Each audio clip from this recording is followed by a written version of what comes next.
Ne getirmişsən, özün söyle. Telefon. iPhone getiren Şaxta Baba bu tarixdə ilkdir. Hər birinizi bu möhtəşəm, bu özəl gündə salamlayıram, xoş gəlmişsiniz deyirəm. Qarşıdan gələn yeni il hər birimiz üçün uğurlu, düşərli bir yol olsun. Ay maşallah, enerjiniz möhtəşəmdir. Təşəkkür ederim hər birinizə. Haydi söyle. Haydi söyle. Daha dur, daha dur. Haydi söyle. Yollu dağlar aşarım. El obad. Şaxta Baba, gözəl şeirlər söylədilər bayaq, hər biri elə gözəl şeirlər söylədi. Ona görə bunların hər birinə hədiyyə düşür. Rəqs olacaq əlbəttə.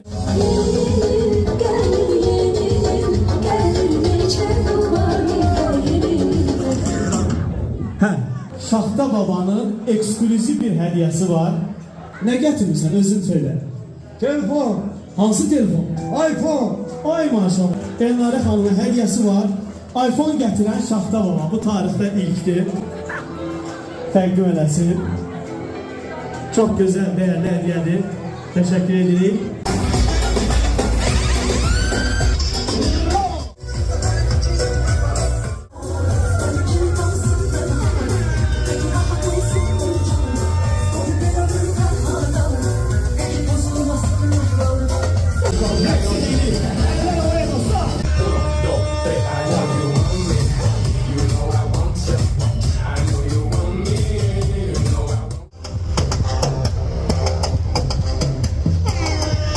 Tamam yoksa devam. Devam ediyoruz. Ne garantı birlikte okuyoruz. Gitti. Ha.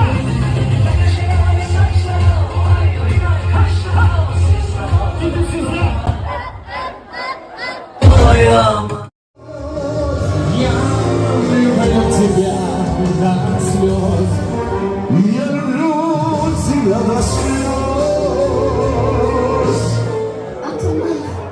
Atılmak, hardan atılmak? En sevdiğiniz yemek. Elimle pişirdiğim her hansı bir yemek. En sevdiğiniz film. Olmuş ya. Teşekkür ederim. Şimdi biraz rəqs edək, musiqiyə gelirik.